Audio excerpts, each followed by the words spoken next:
Shalom, bien-aimés. Je vous salue dans le beau et précieux nom de notre Seigneur Jésus.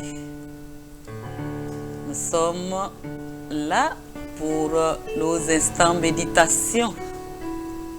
Prions le Seigneur. Seigneur, nous venons à toi tel que nous sommes. Nous venons dire que tu es immense. Nous venons dire que tu n'as pas ton pareil. Nous venons reconnaître ta majesté. Nous venons reconnaître ta magnificence. Nous venons reconnaître ta suprématie. Nous venons reconnaître ta souveraineté. Nous venons dire que tu es Seigneur et que toi seul es Dieu et qu'il n'y en a point d'autre. Toute autre chose qui se fait appeler Dieu n'est qu'une idole. Toi seul est le vrai Dieu vivant et vrai. Merci pour ta grande bonté.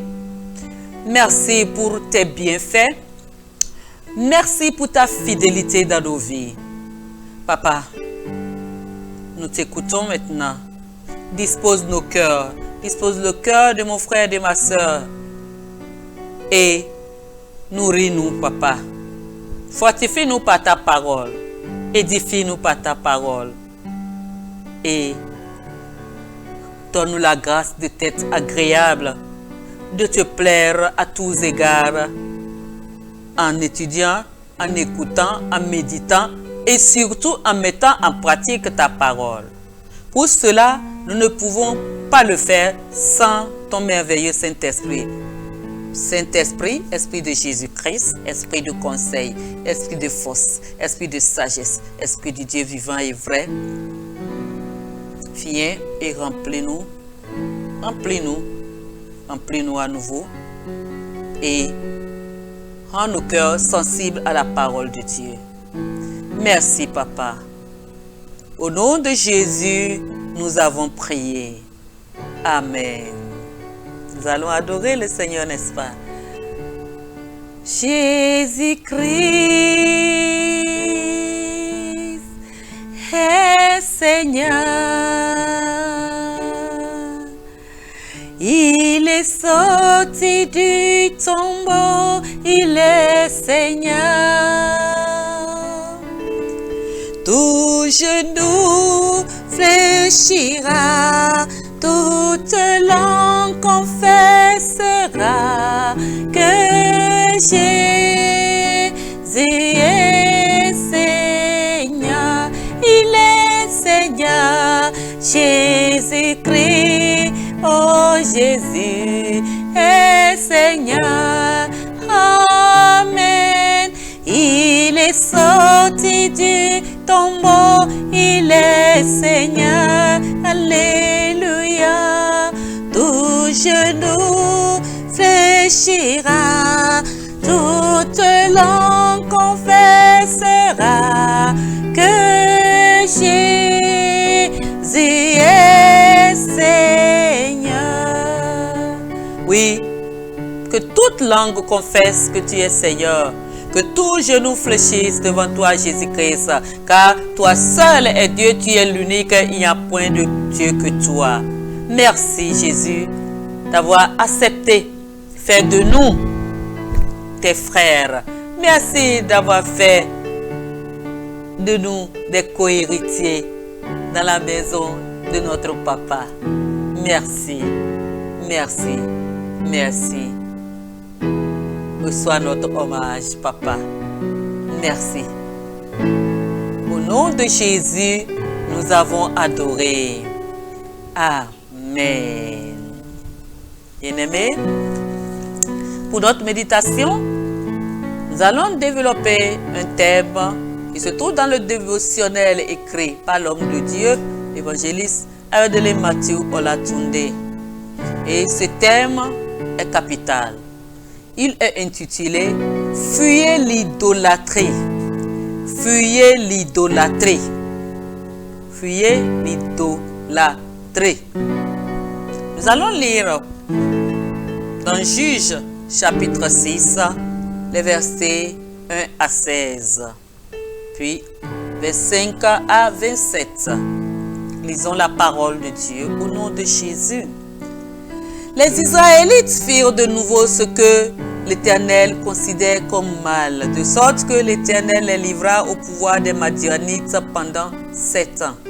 L'oppression des Madianites fut si dure que les Israélites s'aménagèrent des abris dans les cavernes, les grottes et les endroits escarpés des montagnes.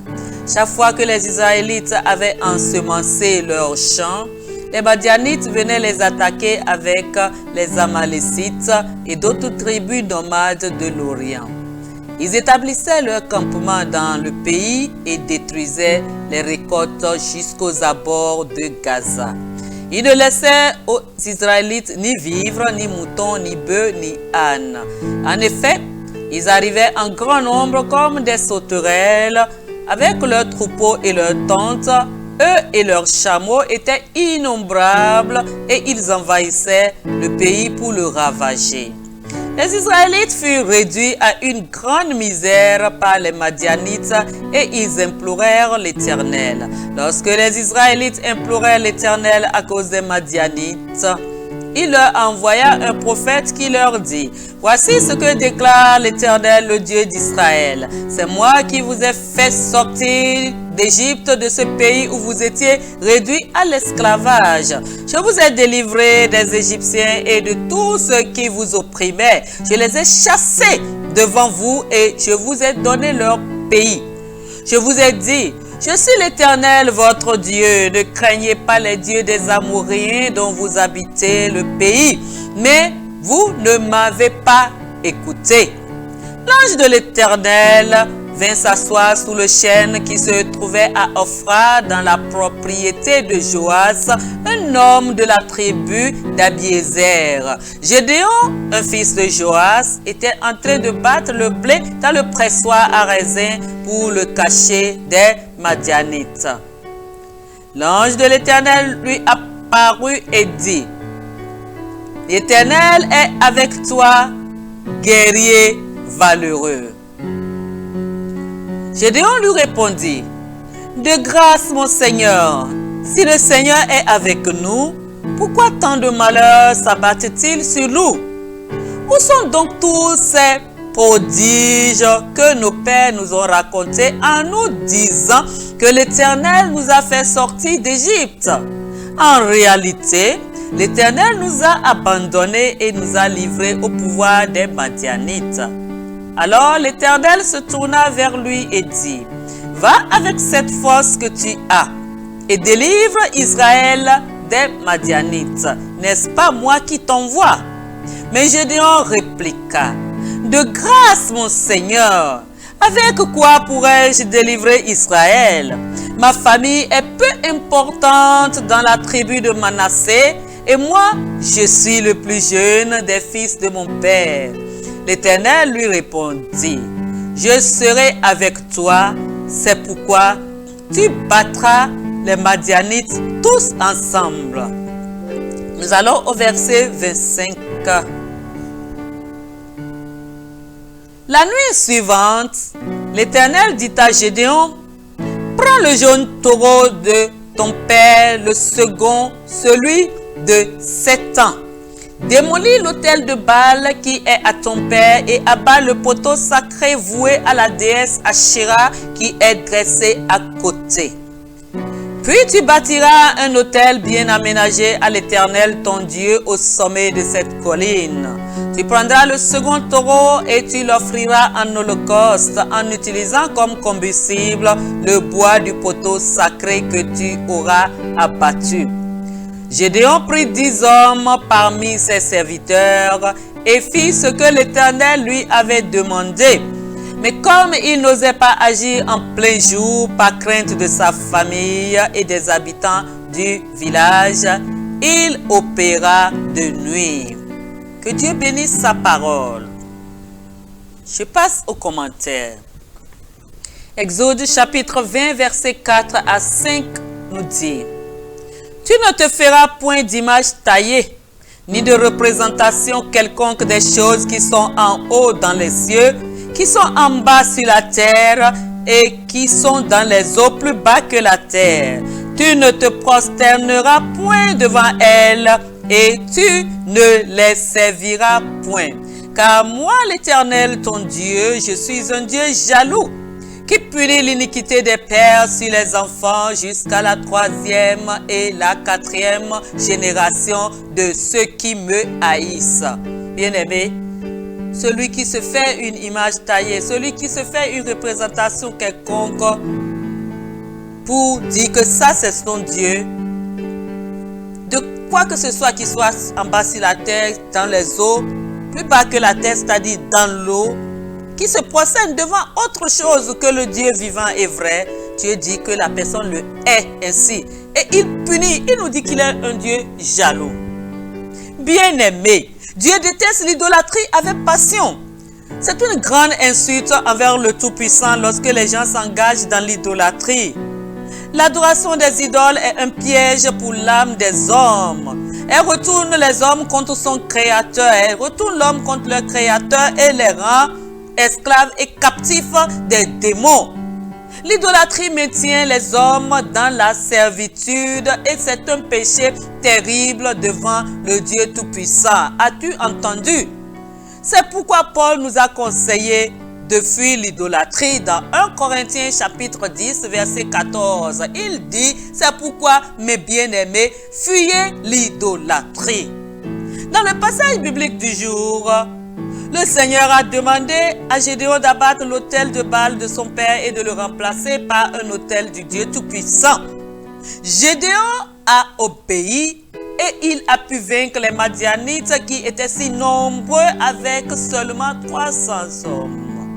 Bien-aimés, la raison pour laquelle vous expérimentez encore l'échec, l'affliction et les difficultés, c'est parce que vous êtes encore attaché aux idoles de votre famille, de votre village ou de votre nation.